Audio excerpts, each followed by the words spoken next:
What's up mga ka-59? So pupunta tayo sa pagdating ng ating presidente Bongbong Marcos dito sa Buraida Hall. Ayan. So guys, pasok tayo sa loob at marami nang dumarating.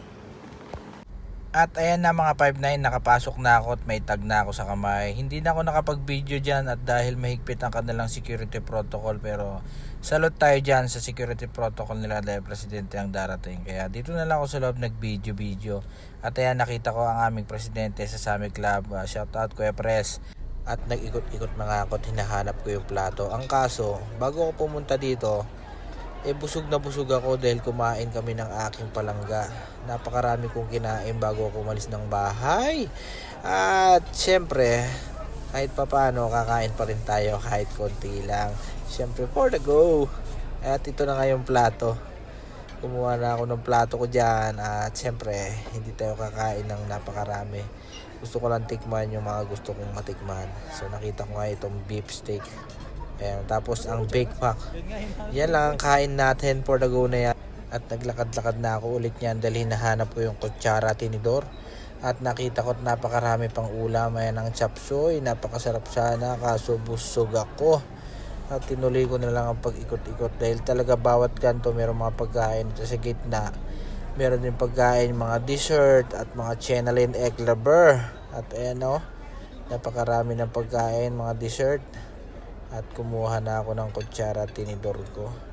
Pero hindi muna ako kakain dyan dahil mag-iikot-ikot muna ako dahil busog pa talaga ako. Ayan, tignan natin yung mga pagkain dyan na nasa gilid-gilid. Diyos ko, mapapasana all ka sa talaga. Kung di lang talaga ako busog, nako, naparami ang kain ko dyan. Ayan o, halos marami pang natira dyan. At ayan, napaka presentable, tignan. Yung corn na yan, mukhang masarap yung mais na yun, no? So busog talaga ako, Diyos ko po. Pero okay lang, for the go. For the go. At pagtapos ko nga kumain, dito naman ako, magkakapisa na ako, kaso nabusog na talaga ako. Kaya kumuha na lang ako ng tubig. At ang tubig nila dyan, pangyayamanin. Akala ko plastic bottle lang ito, pero hindi. Babasagin siya at malamig. At yan na nga, pumasok na ako sa loob dahil hinahanap ko na mga ibang kuya. At ayan ang mga first come first serve na upuan. Meron naka-separate na para sa VIP sa harap. At yung mga upuan na yan first come first serve sa lahat ng naimbitahan ng mga organization at mga individual na mga tao na dadalo sa pagdating ng ating Pangulo na si Bongbong Marcos. At ayan, umikot na ako dahil nakita ko na ang mga kuya ko sa Eagles. Ayan, nahahalo na ako sa kanila at dito na rin ako maghihintay ng pagdating ng ating Pangulong Bongbong Marcos. Ano yan? Saan ka ba nanggaling? Yeah, kumain muna tayo siyempre. Kumain ka? Kami hindi na kami kumain eh. Oh? Oo, kasi busog kami. Sabi yan. Kaya, Alam ko kumuha ka na ng tubig na wala ka eh. at ito na po ako mga 5'9", kasama ko ng mga kuya ko sa Eagles. So waiting na lang kami na pagdating ng ating Pangulong Bongbong Marcos. At dahan-dahan na rin napupuno ang venue. Ayan ang mga nagsidalo sa pagdating ng ating Pangulo. At napakaganda dito ng venue. Yun yung venue, talagang pangyayamanin, pang sosyalin. Peace out. At ayan, habang naghihintay kami, dumating ng mga officers ng ating gobyerno, ang sekretary ng ating DMW, si Secretary Dakdak. Ang daming nagpapaselfie dyan. At syempre, abang-abang lang ako. Syempre gusto ko rin magpa-selfie sa kanila for the go. Ayun mga kuya, lumapit dito banda sa amin. Kaya yung mga ibang kuya nagpa-picture na. Syempre ako, timing lang. Pagtapos nila, magpapa-picture din tayo.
asawa.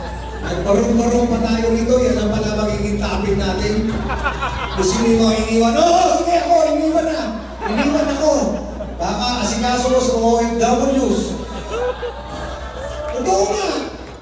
Lahat ko ng mga sinaksak ko sa mukha ko, ang ganda-ganda ko dati, banat na banat yan. Tingnan nyo ngayon, buhay-buhay na. Oh.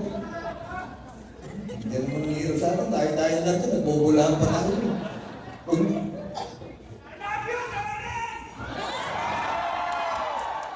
Sana naman buha ko yung nagsabi.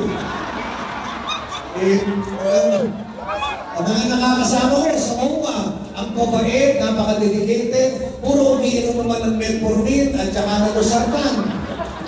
Ano naman ang mahihita natin dito? Ang gaganda nga ng mga ginagawa natin, pero tayo rin lang naman nagpupurihan.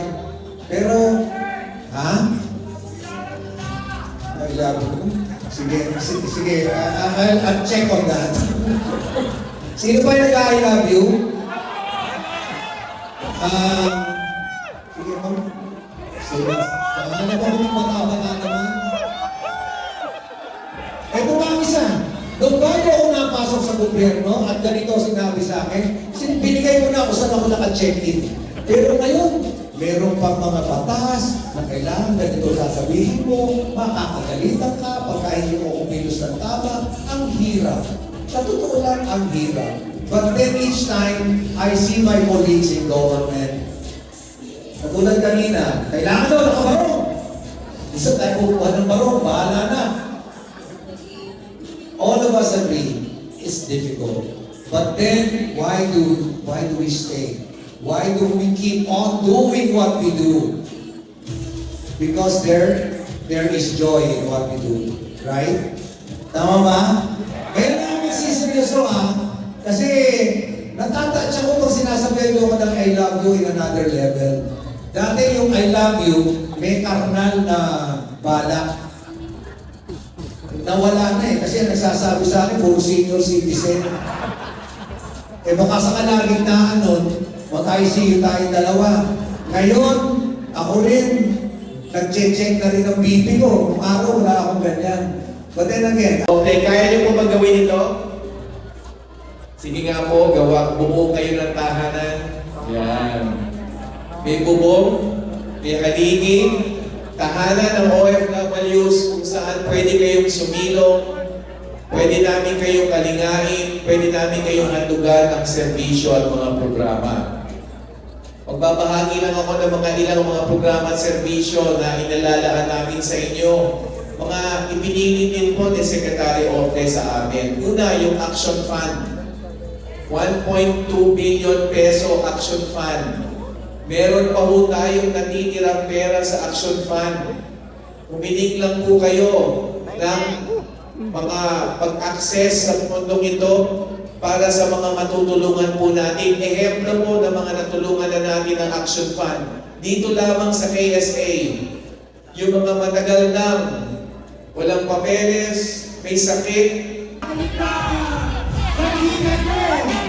Kaibigan ko, siya si Sara Duterte! Ako Pilipinas, bagong bukas. May prinsipyo, may isang salita. Kaibigan ko,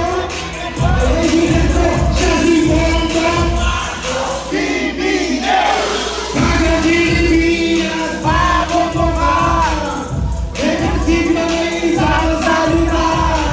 Kaibigan ko, kasi Sara Duterte! Mabuhay ang kabila!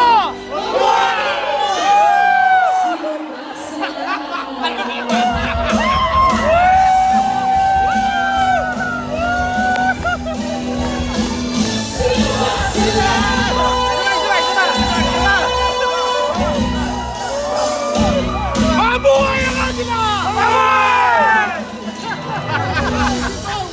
Maraming salamat!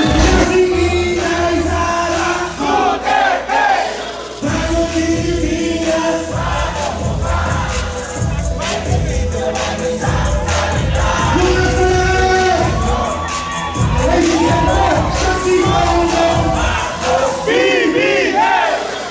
Grabe naman talaga.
Pambansang awit ng Pilipinas.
Magsiupo po tayong lahat. Magbigay ng kanyang pambungan na mensahe. Isang masigabong palakpakan po para sa ating Chartre d'Affaires, Embassy of the Republic of the Philippines in the Kingdom of Saudi Arabia, Romel Romano. Back, Marabi, Kalakayo Amin. Assalamualaikum warahmatullahi ta'ala wa barakatuh. On behalf of the Philippine Embassy in Riyadh and the almost a million Filipinos in the Kingdom of Saudi Arabia, it is my absolute honor to welcome to the Kingdom the President of the Republic of the Philippines, His Excellency President Ferdinand Romualdez Marcos Jr. Palakpakan po natin.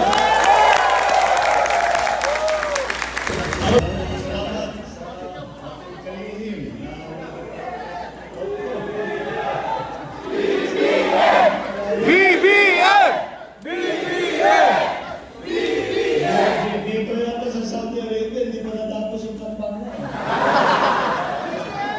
Sa Manila, natapos na natin. Dito, Saudi, tuloy-tuloy pa rin. Mahaba-haba, ito rin natin ito. Pagka dito nila, sa mga tayo. Mabuhay ang Agila ng Norte!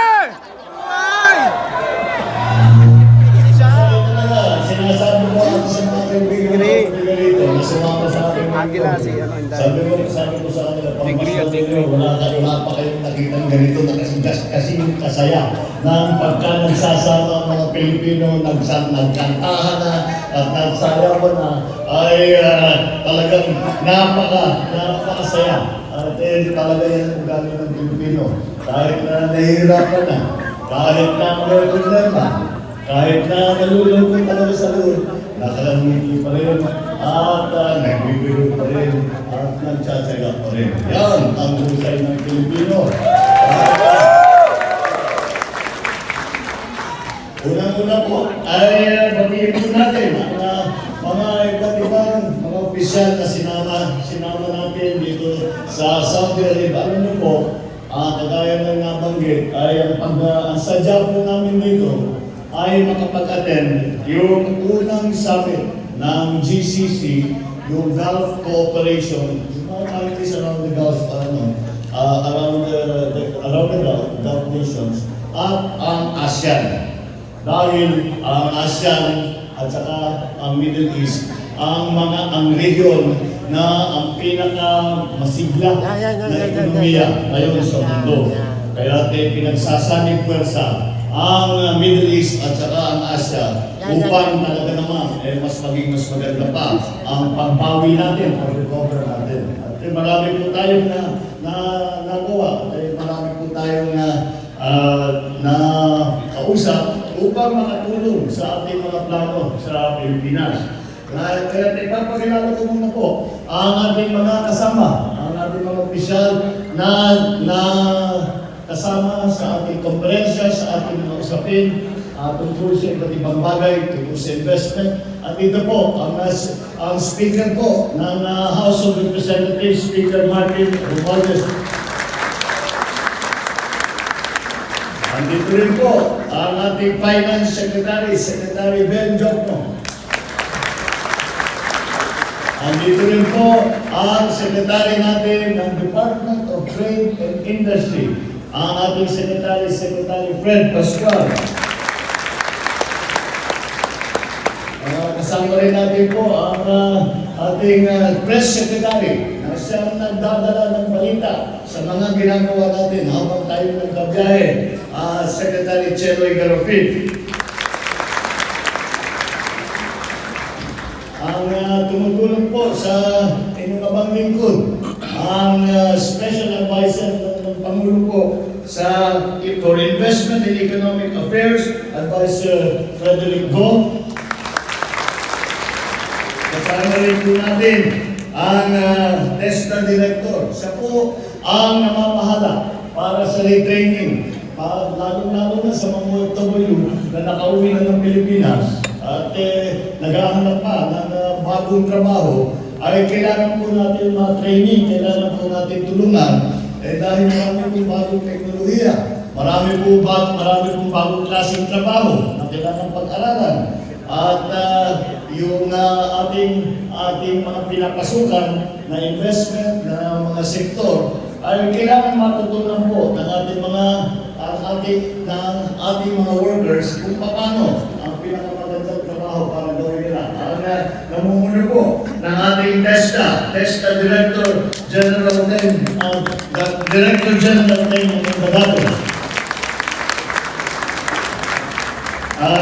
Nandito rin po ang officer in charge po ng migrant workers, si Hans Leo Kapkap. Sa po ay mamahala ng Department of Migrant Workers, yung department na binuo, yung pinakabagong department ng pamahalaan. At siguro alam po ninyo na ang unang umupo bilang kalihim ng Department of Migrant Workers ay si Secretary Tuts Ople, na napakahusay, napakagaling. At marami talaga siyang karanasan. At marami talaga siyang ginagawa. Napakasipag, napakahusay. Ngunit minalas po tayo at siya nawala na, siya namamaw na.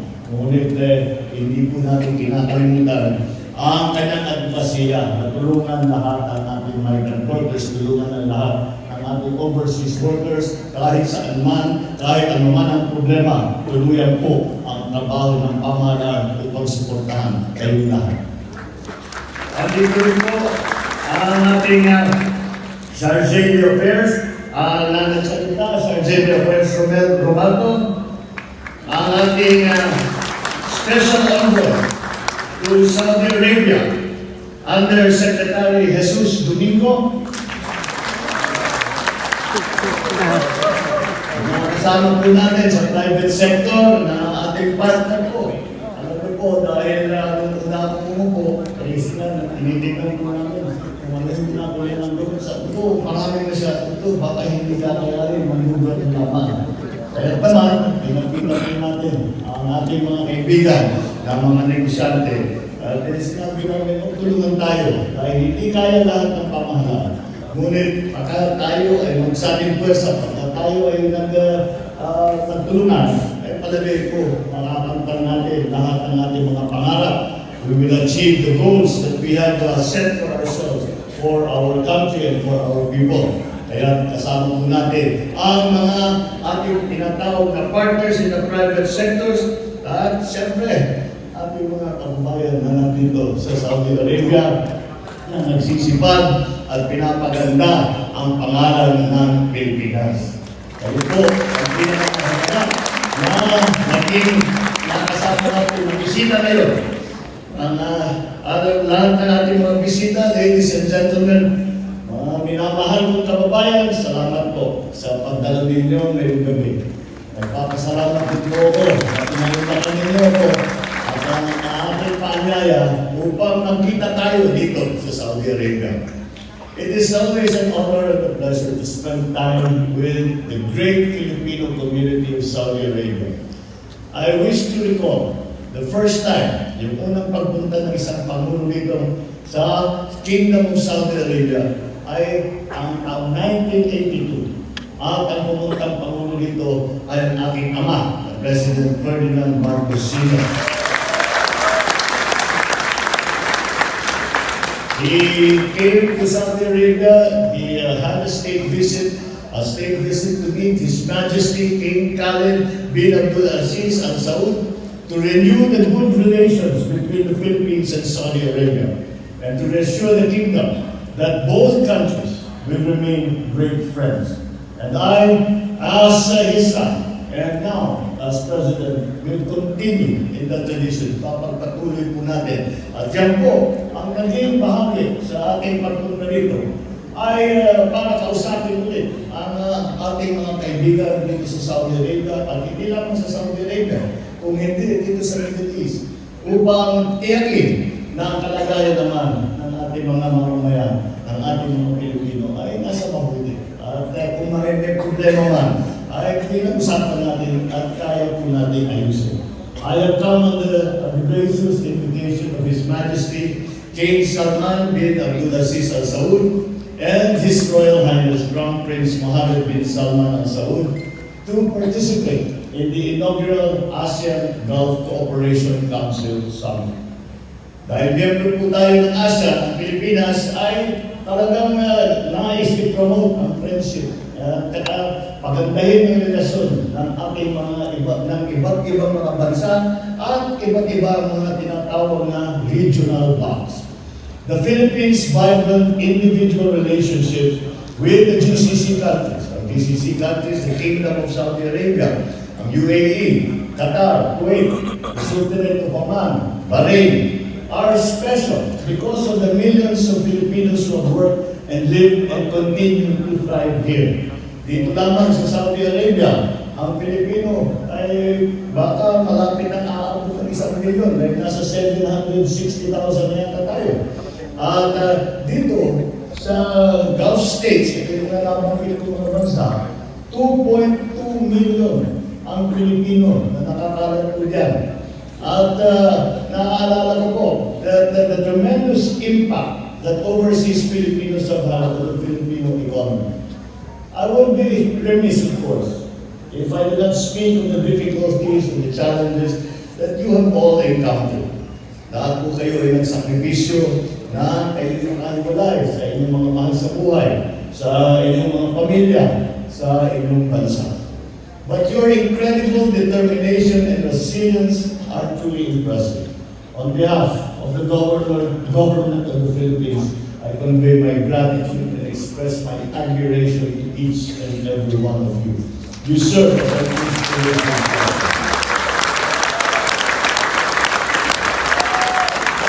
The knowledge and the skills that you have acquired, yung inyong galing at sipag habang kayo nandito, have proven to be invaluable as through the Philippines.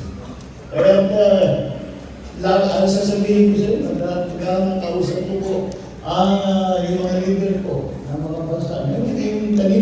Kanina lang umaga ay nag-uusap kami. Bago makapaghalo, sila lagi na sinasabi, ang galing-galing ng mga Pilipino dito sa amin.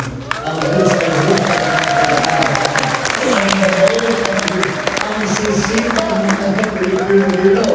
Kaya naman,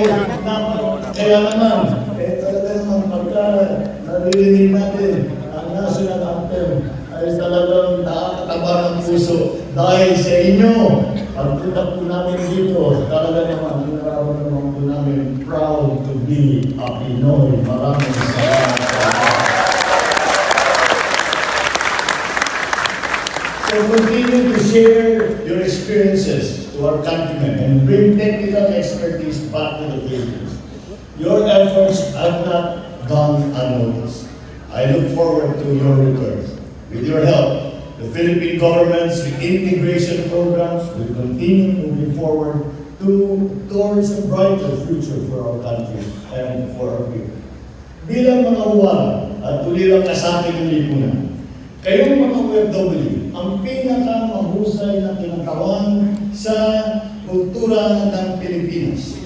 As cultural ambassadors have shown the people of the world the kindness and the warmth of the Filipino. You have all contributed to the promotion of the Philippines as a remarkable tourist destination. Lahat po na magkaroon ng OFW at dumami na at nakikilala po tayo, nakakatulong po yun dahil sa sinasabi nila, itong mga Pinoy na nakilala na mga nagaling nila, ang uhusay ng trabaho, ang mabait, mapagkatiwalaan. Iniiwan yung mga bata sa atin dahil hindi sila nananampak at hindi mabuti mga alaga sa mga anak nila. Kaya naman nasa puso na nila ang pagmamahal ng Pilipino. Yan po ang itong ginawa. Yun po ang ipinakita ninyo. Kaya po ang reputasyon ng Pilipino bilang workers, bilang healthcare workers, bilang caregivers, bilang skilled professionals, bilang engineer, bilang contractor, ay po kilala na po tayo dahil sa magandang trabaho na inyong ginawa. At kanina lang po, bago po kami pumunta rito, ay nakausap ko po ang Crown Prince. Ang sabi ng Crown Prince, una-una sabi niya, I have to tell you, my second mother is a Filipina. Sabi, dahil ako nag-alaga pala sa kanya, siya ay Filipina. Kaya naman sabi na, mahal na mahal ng Filipino. At yung pagmamahal na po yun na sa inyo, ay nanakandaman din po namin sa Pilipinas.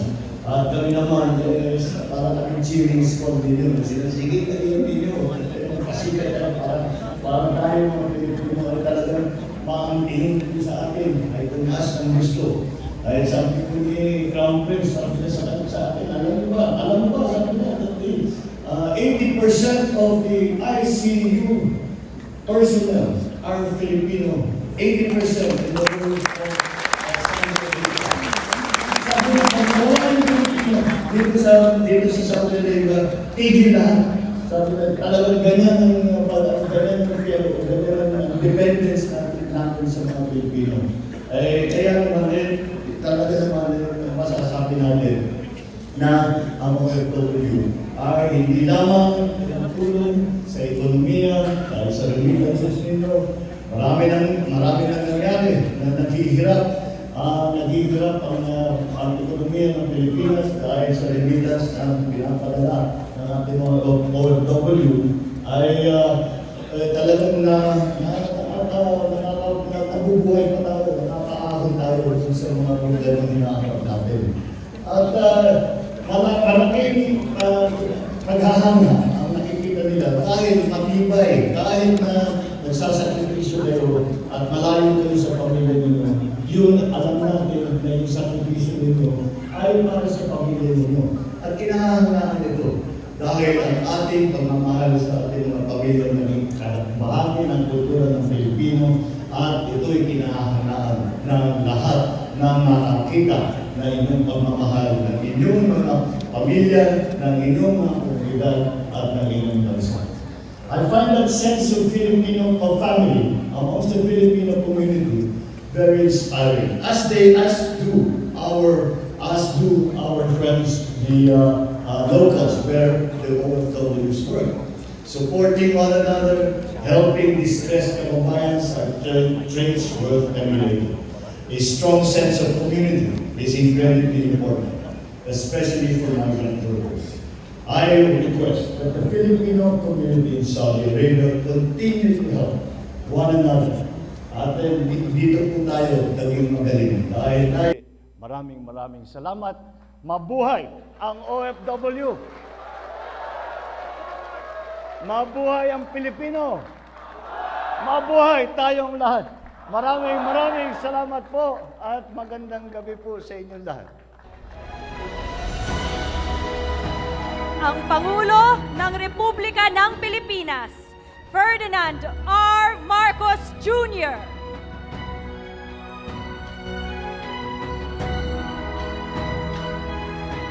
At ngayon, sabay-sabay po nating iwagayway ang ating bandila at awitin natin ng buong puso ang Ako ay Pilipino.